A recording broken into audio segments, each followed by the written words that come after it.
Welcome. I'm Kendra Cunov. John Wineland, yep. Hello, everybody. And I wanted to offer you the framework that we use for looking at how to transform moments of like habitual closure or conflict in your relationships and really turn those moments into moments of deep connection and even sacredness. So some of this model is originally inspired by David Deda's work on the 3 stages. We've really taken it through our own practice, our own lives, and other modalities that we work with, and both added and shifted many parts of it. So some of it may seem very familiar if you're familiar with that, and other parts actually deviate quite greatly. In this framework, just to give you the arc of it first, and then we'll really dive into the meat of each stage and walk you through also an example. And so in one part of it is what we call as either self-aware, selfish. It has that orientation towards me and what I want, what I'm feeling, what's going on with me. And then there's moments of what we call wholeness. And that is really characterized by like healthy communication, the ability to take like that me and turn it into you and me. Yeah. What's happening between us? Can I hear from you? Can I share about me? So there's this you and me dynamic. And then in moments of openness or sacredness, it's really about gifting. It's gifting love and consciousness through the expression of the integrated self. And it encompasses really all of that and offers it as a gift. Cool. You want to add to those pieces, John? No, we'll go back and dive into each piece of it. I think the one thing I would say on the self piece, and we're talking about moments here. So we're talking about either moments or tendencies or habits, I think Kendra said, of ways that we get into conflict in relationship or ways we close and withdraw in relationship. And that in this kind of, in our most sort of, let's call it immature stage, in our stage of wanting something, there's both a healthy side of that and there's an unhealthy side of that. The unhealthy side of that is the part of us that is sort of replaying the childhood programming in our relationship and in our lives unconsciously. So the unconscious childhood needs come out as, I want all the time, you're not giving me what I want, I'm not getting my needs met. Boy, I hear that one all the time. I'm not getting my needs met. There's really like a self-centered, I think you called it selfish orientation. And so anytime we're in that space, we're in that sort of immature moment of self. And normally it's connected to our childhood wounds. And one of the things that John and I want to bring into this is the piece of the masculine orientation in the self-centered, the selfish side, and the feminine orientation, and similar, the masculine and the feminine in the wholeness and the sacred. Mm. And that can happen inside a woman's body or inside a man's body. It doesn't matter, but actually being able to name, it's almost like it creates a grid, because it's being able to name, like, am I in my more selfish or self-aware, and is that my masculine selfish or my feminine selfish? Am I in more wholeness, but am I expressing more of like the masculine wholeness or the feminine wholeness?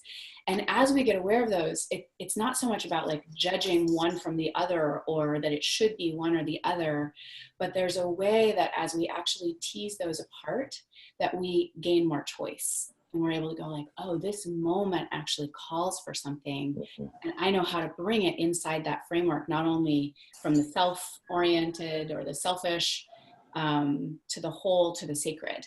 And I can draw on those as I become actually more aware of them. Yeah, that's a great way to express it. And I think that ultimately the highest form of loving, which we like to call openness, really does have an integrated, it's like you have an integrated toolkit of your healthy masculine, your healthy feminine, your self-aware masculine, your self-aware feminine, and you're able, and then even your spiritual or sacred masculine, spiritual or sacred feminine, and you have the capacity, having worked with and really developed a relationship with all of those parts of you, man or woman, that any moment you can bring that to create a really beautiful connection, a really deep, artistic expression of love is like, what we like to say. And, what my teacher often calls it is art. Like you're making art just like,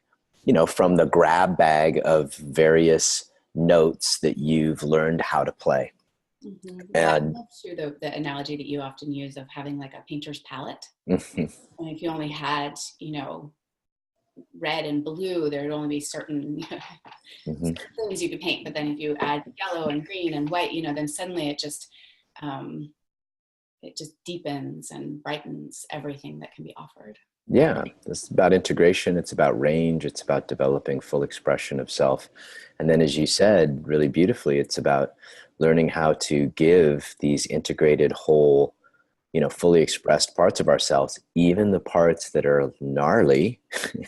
even the parts that are needy, the parts that are jealous, the parts that are dark and angry, all of those parts, to really, develop a relationship with those parts of ourselves and then give those as a gift, because ultimately we are all of it. We're also all of it. The paradox I've been saying a lot is we're all of it and we're none of it. Right? Ultimately we're our darkness, we're our light, we're our jealousy, we're our hope, we're our neediness, we're our pettiness, we're our generosity, we're all of it, and yet none of it defines us.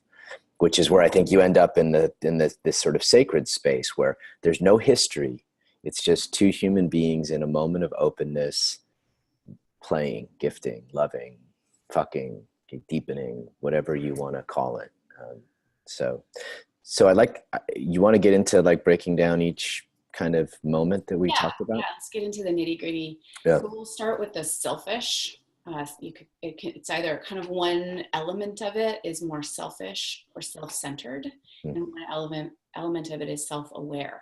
And this is one of those places where we want to be really clear, because it is that piece that John's talking about, is like we are all of it, and the more that we're all of it is actually how we become none of it, not by trying to become none of it. So we really want to tease apart and speak to this part as healthy, not just like, oh, I should get over my jealousy or my self-centeredness or the things that I want and need, or it's not so much about like getting over those parts. It's about allowing, rather than having them just be selfish and me, but actually being self-aware, like, oh my God, like I'm selfish and me. Yeah, I'm jealous. Well, we all know that there's a way to be jealous that is self-centered and does not create depth. Like, I don't want you to talk to another girl ever. Or I don't want you talking to this person. Like Right? another weird way to be jealous that also is kind of selfish is like, it's fine. I don't feel jealousy ever. Mm-hmm. Like whatever, I have no need for, you can do whatever you want. Right. Like, inside. Right.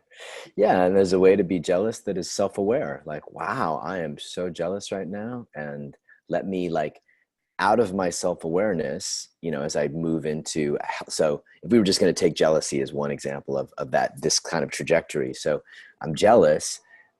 If I'm in this sort of immature, self-centered moment, I'm going to accuse you. I'm going to make demands of you. I'm going to vomit all over you about, my insecurities, and I'm going to make demands and accuse you. If if I'm aware, if I'm self-aware, and I'm wow, I'm really jealous, and I've done the the healthy work to become whole, where I accept, wow, I'm jealous. It doesn't make me wrong. It doesn't make me bad. It just makes me human. I'm really jealous right now. Jesus, I'm really jealous. I want to kill him and I want to kill you. And I'm going to cut up both of you and take you to the woods. Right. And there's kind of a play with that. But then we go from this place of selfish, like a selfish jealousy, to a self-aware jealousy, to kind of a whole and integrated jealousy. And then I could come to you and share how much I love you and how much I desire you through my jealousy as a gift. And if I do that well, then it creates a tremendous amount of openness, connection, and love. I mean, that's one simple example, and we make it sound easy, but the nervous system needs a whole like whitewashing and retraining. And, you know, this is a lot of what we do in our workshops, but that trajectory is totally possible. It just takes, you know, working with the nervous system a bit. Yeah. Practice. So again, to give you a little bit more nuance into that self-centered or self-aware, I think John spoke to this, but in the healthy side of it, it's very self-aware. It's knowing what I want and need. I mean, to become whole human beings, we all need to have that awareness, like, oh, I actually have wants, I have needs. Mm-hmm. And to, you know, rather than just like, well, what do they want from me, or what do they want, or this, you know, like to have that awareness, so healthy. Certainly it shows up in its more toxic side as complaint, dissatisfaction, criticism.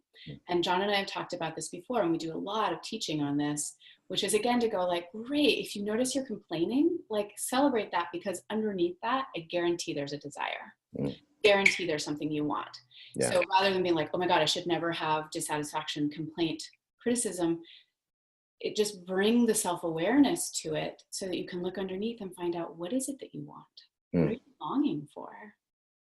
Yeah. And that's a meditative practice. I mean, this is why, you know, I'm so big on meditation and, you know, and breath and slowing the mind and feeling the body. I mean, all these things that we, you know, that you hear people talk about all the time. Well, there's a very specific reason for that, because to become self-aware, one needs to have a body mind that can actually recognize what's happening inside moment to moment, which again is easier said than done. And most people do not have that capacity, or haven't practiced that capacity. I think we all have some degrees. Yeah. Yeah.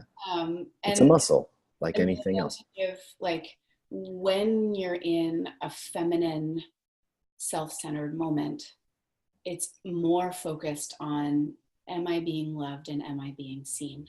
Yeah. And so that can show, you know, it shows up in a lot of different ways, but there's just this flavor, this thread that runs through is like, am I being loved? Am I being seen? You know, like wherever that dissatisfaction that's around, like they don't get me, they don't see me, they're not giving me love the way I want. That's just a feminine, self-centered moment. In a man or a woman. In a man or a woman. And yeah, sure. Lots of men have these experiences too. To go like, oh, that's fine. Now I know where I am. Mm-hmm. In the masculine, it's more focused on freedom when, or like freedom from. When I make enough money, then I'll be free for this. When I have slept with enough women, then I'll feel free. When I have learned enough communication techniques, like she'll never complain, and then I'll be free. You know, whatever, it doesn't matter what it is. It can seem like when I meditate enough. When my partner stops complaining, I'll be free. That's a right. That's a big one. And so any place where you're feeling, again, a man or a woman, but any place that you're in that state of like, something needs to change so that I can be free, then you're in a masculine, self-centered moment. It's just great to know. So these are not necessarily linear. It's not that you have to go from the selfish to the whole, but we're going to move in that framework. And so then in these moments of wholeness, well, let me say something before you move to that second part. We also evoke in the other the same sort of, let's call it frequency, right? Yeah. So if I'm in my selfish, you know, sort of selfish, immature masculine, I'm going to evoke your selfish, immature feminine, right? If I'm in my self-aware masculine, probably I'm going to evoke your self-aware feminine. And And so that's how we take these moments from like, of like gripping and contention and contempt into moments of connection, intimacy, realization, wholeness, ecstasy, right? I mean, you know, this is kind of the way things, you know, travel upwards, but we're always going to evoke from whoever we're relating with the reciprocal of what we're experiencing, expressing, etc. Yes. Yeah. And it really takes whoever has the most awareness in the moment to be the one to shift it. Yeah. Yeah. Those things, I mean, I think it was David Data that used to always say this, like, if you're complaining that your partner's not in the third stage, that means you're not in the third stage. But in our framework, we would say, you know, like, you might think like, oh God, I have to be the self-aware one again. Like, here I am in a moment of openness and they're so self-centered. I'm so open. Basically, that means you're also in a self-centered moment. And that's the beauty of it. But the moment that you have awareness about that, you have the opportunity either to shift into a moment of wholeness or a moment of openness. And so then in those moments of wholeness, they're characterized by healthy expression and integration of the masculine and the feminine within us. They're characterized by sort of healthy ability to communicate our wants and our needs to the other in an open-hearted way. Again, to tease these apart. So in the masculine, it's around creating clear containers and structures. That's boundaries, agreements, methodologies for expressing truth.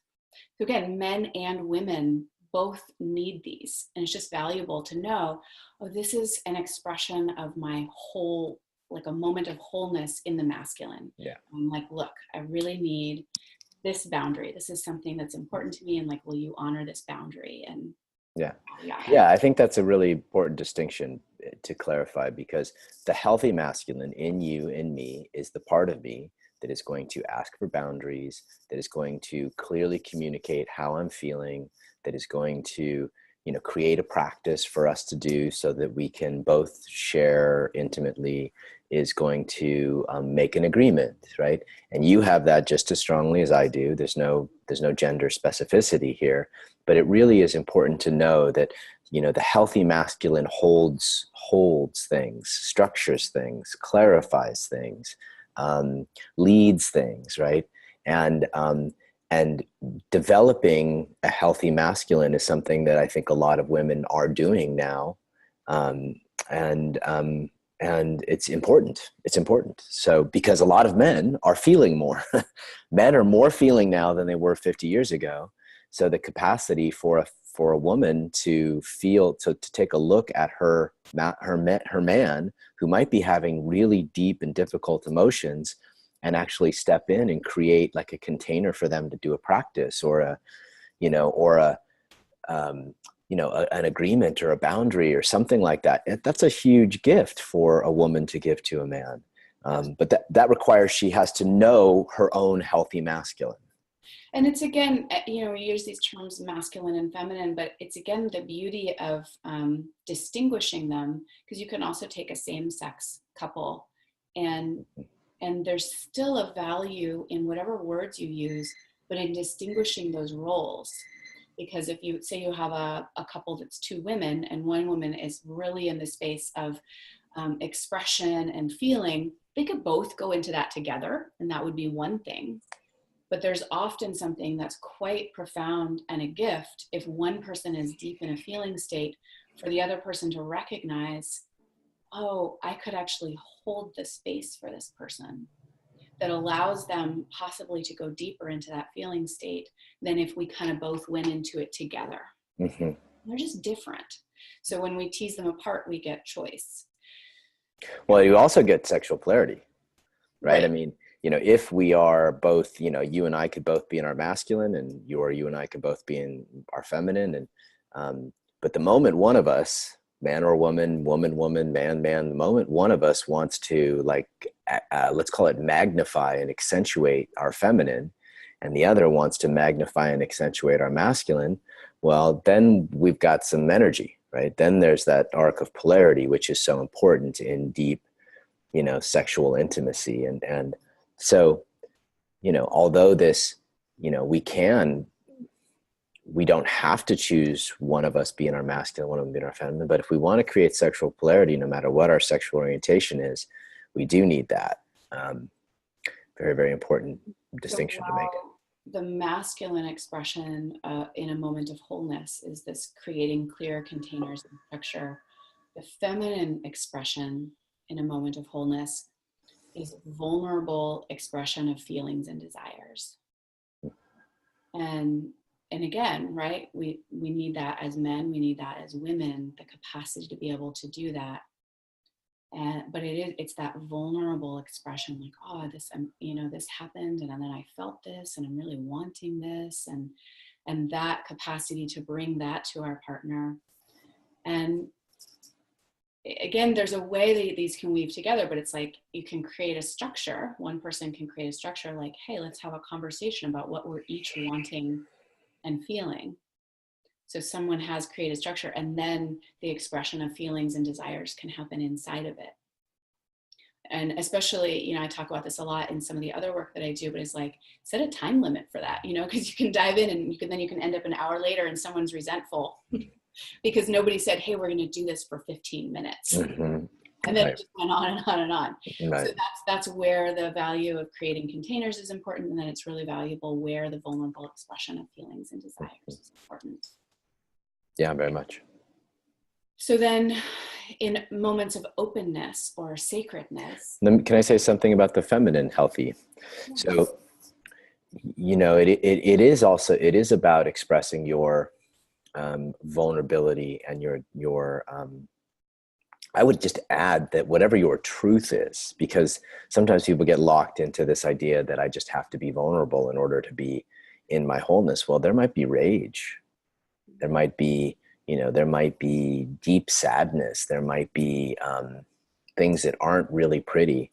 And part of the healthy, whole expression of the feminine, man or woman, is finding a way to express the parts of ourselves, especially that we don't want to show. I mean, in some ways, those are the most vulnerable. Absolutely, yeah. We feel a little bit hurt when we think like that's vulnerable because we're saying hurt. Right. Actually, like to truly express those kinds of things, like that's a vulnerable expression. All of you, yeah. I just want to make sure that people aren't thinking like, oh, it's I'm like, because people hide behind that, right? They hide behind their faux vulnerability, and I'm. It's really not about just saying, oh, I'm scared or oh, I'm this. It's about really like getting into the whole spectrum of all of your emotions. Like, this is the way of development where we're really getting in touch with all of us. Like this is what makes it integrated. So much about this part of development, I think, in our own personal practices and in our relationship work is to really ferret out using the self-awareness we talked about and reveal all of the, nasty little bits that we don't want people to see, because like you said, those bits actually have the most energy and are the most vulnerable, and in this, in this kind of most mature and, I would call it sort of the most mature way to spiritually relate. Let's call it, I use the term spiritual intimacy a lot. So in the highest forms of spiritual intimacy, we're using those parts as gifts in absolute integration and, like you said, openness. Mm-hmm. So yeah, moving into moments of openness or sacredness, that's when it really becomes a gift. So in some way, all of the other parts are still present, and the defining feature is that it's gifting your love and gifting your consciousness through the expression of the integrated self. And so in that space, it becomes less about what I want, although it's kind of included because it's but it becomes less about what I want. It becomes less about what you want. It becomes more about what is the art? Like John said, what does the moment call for? What will actually open? Mm-hmm. We talk about opening the space, which can sometimes seem abstract, but I think most of us have had at least some experience of like things feeling like they're closing in, and then they actually we do something, or somebody says something and they open out wider. Mm-hmm. And it can happen with kind of within us, like it can open a person, or it can open a whole group of people. Yeah. But it has, that's the texture is gifting, and that it creates openness. Yeah, I like to say what it liberates the most love in the moment, right? Yeah. And so that everybody can feel it. It's not like if you were in a restaurant, the whole restaurant would feel it, yeah. Right? If you were in a workshop, the whole workshop would feel it, but the whole room brightens. Like there's literally when we take, and to me, the reason why I call this spiritual intimacy work is because this is the deepest spiritual practice I think that human beings will do in the coming years, which is to take the places where everything in their nervous system and their body says to collapse or close. Yes. And to bring awareness and healthy practice, and then generosity and the courage, let's say, to actually reveal this as a way to give a gift to another or to a moment. That is true spiritual practice. And to me, that's the essence of the work that we do, and such a huge and important part of spiritual development. Not just relationship work. It's a spiritual practice that has massive impacts on your sex, on how much money you make, on how much trust how much people trust you, all of those things. But ultimately, it's about liberating love with another. Yeah, I love that you use the words generosity and courage. I think those are both. It really is. It's a place of generosity, mm-hmm. and real generosity, not sort of tit for tat. Like, well, if I'm generous now, maybe I'll get what I want later. That's actually a selfish moment, and that's okay too, right? And just acknowledge, like, oh, that's this is this thing that I want to, find a way to reveal that, right? Vulnerably, and then there's this other piece, and just to underscore what you said, more in the wholeness state. But again, here, when we talk about liberating love, it's not just saccharine, sweet, nice looking love. It's about liberating love. Yeah. So all of it. All those parts, the jealous and rageful parts, and mm-hmm. the, beautiful, it just includes all of it. The terrified parts. People are so fucking terrified to reveal their hearts. It's terrifying to really open, yeah. To really be open in a moment with another or with a group of people is a terrifying thing for a lot of people. Yeah, I've gone through it, but it can be practiced. I mean, I think part of what we're trying to say is that, everything we're laying out here is a skill set. Yes. That you can practice and use and develop and strengthen. And as you do that, your capacity to be with your lover will strengthen tremendously. Your capacity to take these moments in your partner and transmute them into openness will be greatly enhanced. And there's just so much of a deeper place to live from. So the specific, when we are talking about the masculine gift in a moment of openness, is around gifting consciousness and freedom through the body. Yeah. Yeah. So consciousness, masculine in this framework, and this comes from David. This is one of his pieces directly, but I totally agree. Not just him, but spiritual practice throughout millennia. The masculine is consciousness. The masculine is nothingness. The masculine is emptiness. And our capacity to live in that and then give it through our bodies as a gift is us living our masculine in a moment of openness. So in a moment of openness, I'm feeling infinite consciousness.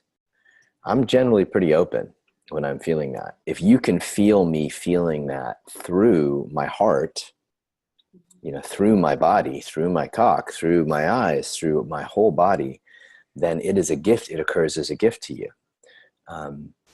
And that's the masculine gift. The other thing you said that I think is really key that most people miss is freedom, right? So the masculine desires for freedom. Well, the way that you experience freedom is by giving it, right? There's the only freedom that really matters, that really lasts, is the freedom of remembering your consciousness as a masculine practitioner, man or woman. But giving freedom includes humor. It includes ecstasy. It includes like when you're giving freedom in a partner, you're using all of your consciousness, all of your integrated capacity to create freedom for them.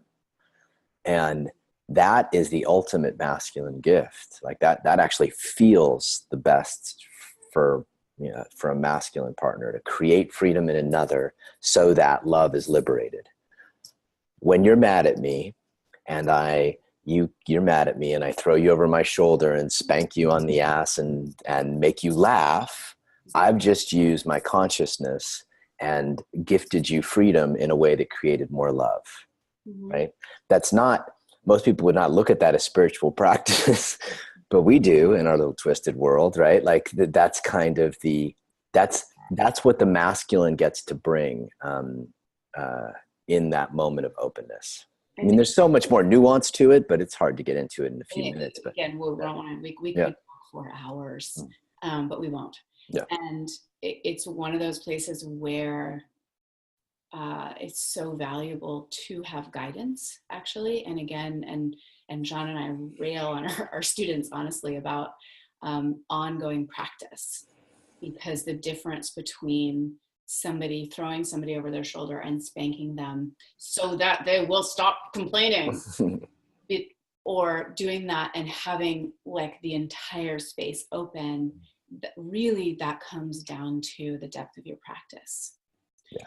You may or may not be able to see the difference from the outside, and it comes from, just doing it over and over, all of the practices that we teach in an embodied way and moving through everything that you have to move through to do that. So you can actually feel like, is this going to open the moment, or am I just contracted and I want her to stop? Mm-hmm. And both can exist. These can happen. Like that shift from, oh, this is a perfect example. Oh, she's mad again. I can feel another complaint coming out. First, what will we call it? Like this kind of the immature, selfish place, right? Like there's 1 or 2 seconds in that. And then a feeling of, okay, like I'm recognizing that this is coming up. I'm aware, and I'm going to give the gift of play and love and physicality anyway. This can happen in 3 seconds. Once you get skilled enough to actually move these things, and they should, you know what I mean? These don't have to be huge, opuses. They're really the difference between the healthy practice, which involves, remember, we just had this on a call the other day, a lot of processing, right?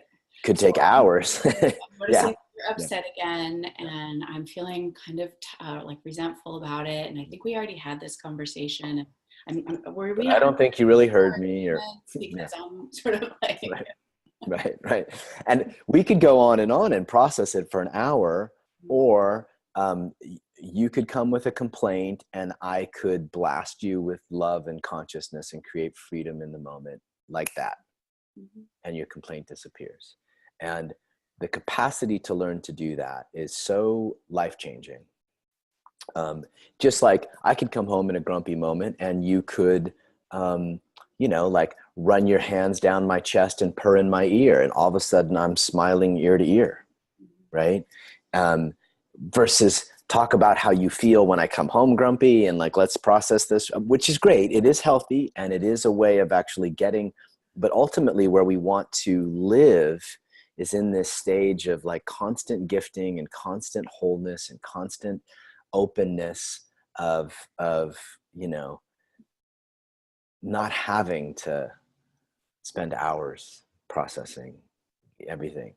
But it is needed in as we get to know ourselves more and more. It is needed because we need to develop those muscles of communication, being able to communicate clearly, expression.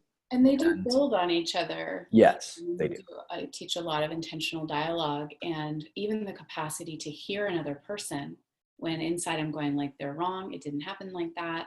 And like actually continue to just soften my body physically, literally, and open my heart and hear what they're hearing, repeat it back anyway, even though there's some part of me that's like, they're wrong, it didn't happen like that, I didn't say that, I didn't mean that. And then say like, oh, that makes sense. Like that's a very wholeness oriented practice. And at the same time, it actually begins to liberate the parts of us that can move into the stage of openness and the sacred, because of what it takes from us to be with another person in a genuinely open-hearted space in the wholeness practices. Yeah. So I like it. Let's give an example. Well, let me just give the last little piece of, so the feminine expression of openness or the sacred, and John gave a great example, but is gifting love and energy through the body. So the same way that the masculine is gifting freedom, which is in the selfish is craving and is never has enough of, and it's always never going to be, and I'm never free enough. There's I'm a burdened. of it. And for the feminine, there's never enough love, and no one's ever going to love me right. And I mean, just, it doesn't matter. He could have loved me perfect yesterday, but today he said just the wrong thing. He didn't look at me. He didn't notice my hair, blah, blah, blah. And like, I'm not loved. But in the stage of openness, in a moment of openness, it's giving all the love that never exists, you know, like, or that always already exists. It's living it and giving it as a gift. Well, and I think that's so great because it's recognition. If you are a feminine being, like if your essence is feminine, most women have feminine essences, not all, but most. If you are at your core a feminine being, then you are love. So in these moments of openness and in these states of openness, and, you know, the trait eventually becomes a trait if you keep practicing it, of openness, you're just living as what you really are, love. In all its various forms and colors and, you know, possibilities. And so there's a real deep, beautiful liberation in a feminine being the ultimate feminine expression of love, like just resting as love and expressing as love. And if you are a masculine, if you have a masculine essence, and most men do, not all, but most, then living as that essence, living as the gift of freedom and resting as consciousness is tremendously liberating. So not only do these make us, you know, more capable of relating in beautiful ways and create beautiful sexual moments and sexual polarity and all that, but they're just who we are. And so there's a sense of real coming home, so to speak, and nourishment and all of those things that are super important for our satisfaction or happiness. Yeah. So the example I think is really great to use. We had this the other day on a call where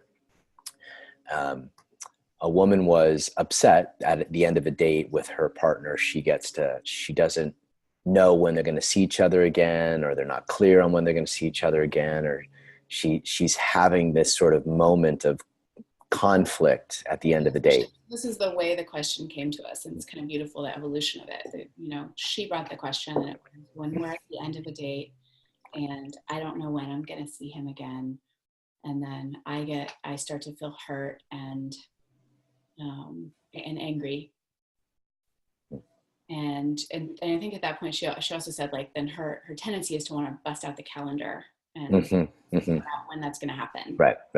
So her unhealthy masculine then takes over, right? And starts to, like, say, let's plan and let's schedule, let me lead this, because she's not aware of her breaking heart. Right. And so there's layers to this, right? Because it's like, that's fine. But it's also to start to notice the things that we do in order to not feel something. So part of where that comes, not that having that capacity is somehow wrong or she shouldn't have it, it's not healthy. It's that in that moment, her doing that is actually in order to not feel something.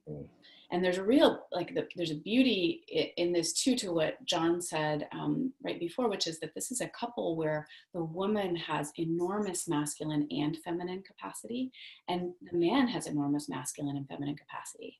They actually are fairly well practiced in their range. And there's a way that where they rest that opens them the most is that he rests in the masculine and she rests in the feminine. Yeah.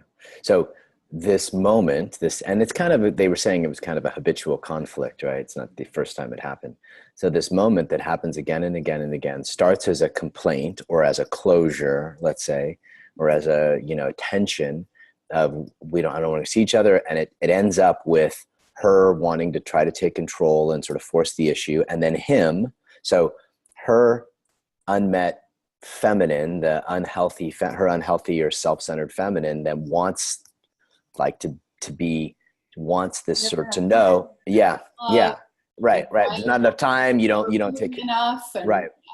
Right. Which makes him his, sort of self-centered masculine, like, look, all the time I do this. This is too much. I already actually know when we're seeing each other next week. Right. You can't remember that. Right.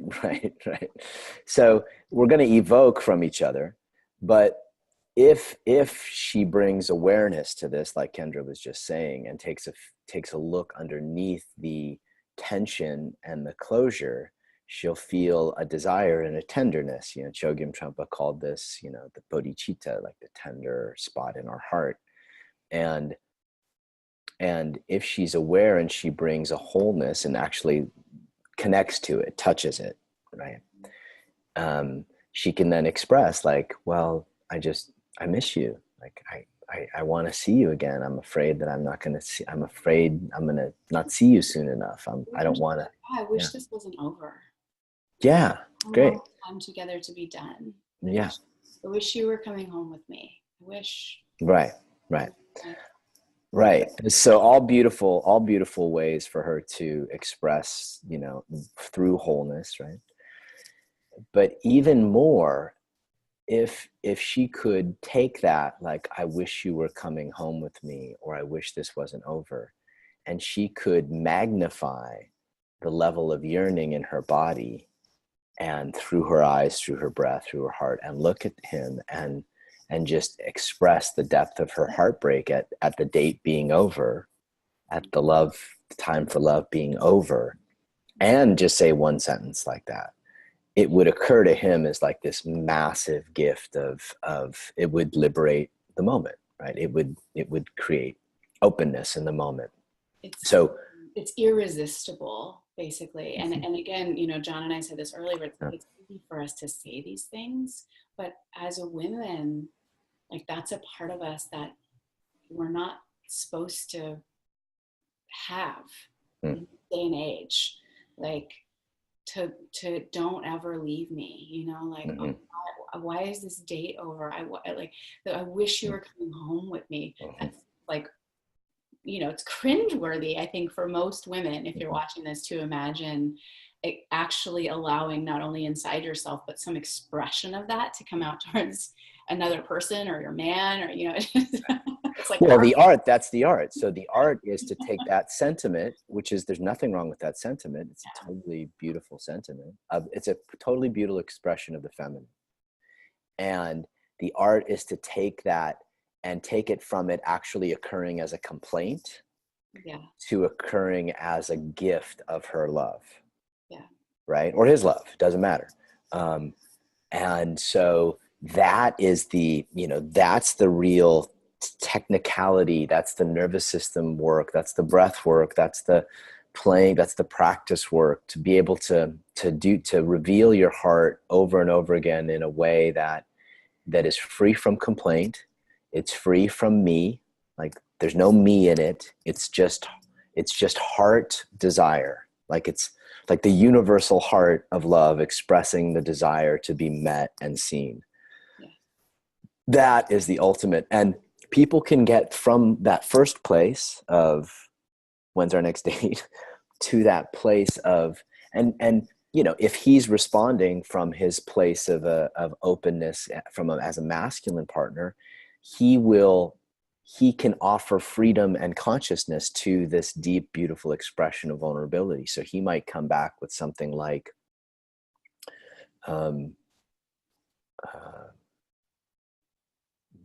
but I'm always with you, right? But I'm always with you. Feel me. I'm always with you, right? And he could look deep into her eyes and feel into her heart and breathe into her belly with her, and like press his consciousness into her, and say something like that.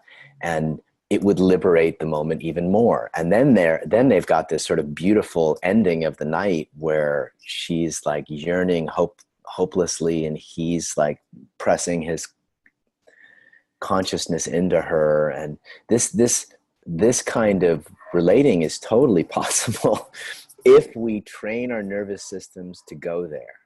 And that is obviously the rub. And because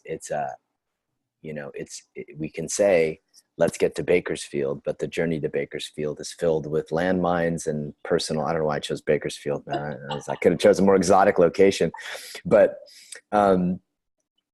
let's just call that the spiritual capital of the world for now. And Bakersfield, but it's the road there is filled with landmines and childhood wounds and habitual closures in our body and lack of breath and tightness in our hips and tightness in our jaws and, fear of revealing ourselves. It's the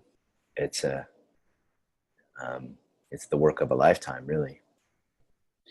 And so again, in that example, when there's a way that he could meet, even if she forgets, right, and starts busting out her calendar, if he meets that with that spirit of, again, especially whether he says it at all, even in the moment of like, I'm always there, but like when you can feel your partner fully there, rather than like kind of ejecting because like, do we have to now process? At the end of the day, we had such a nice date.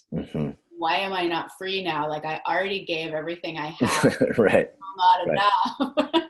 Well, those are the perfect moments that a man can use his art and play. Like she could bust out her calendar and he could like snuggle up to her neck and kiss her neck and say, I love it when you bust out your calendar, baby. It's like so hot. Scheduling is so hot. Exactly. Say some dates to me, like moan some dates in my ear. And right then, again, right then. We could go a long way with this one, but we'll stop there. But so one partner is closing and the other partner is bringing awareness of their own tendency to close or habits of closure, and gifting freedom anyway. So this is an ongoing exploration. If you want to know more, come to one of the workshops we do, and we get kind of deep into the practice and theory and discussion on this. We'll nerd out on this all day long, but it's really important to notice in the details of your life how these things are either occurring or not, and where you can start to bring more awareness, more practice, more play, more openness to these spaces. So send us any of your questions on any of this, or again, like if you come to a workshop, it's great because you can work with like your actual thing, and it's most valuable when it's your actual thing. And that is what we love to do. So thanks for watching, and we look forward to hearing from you.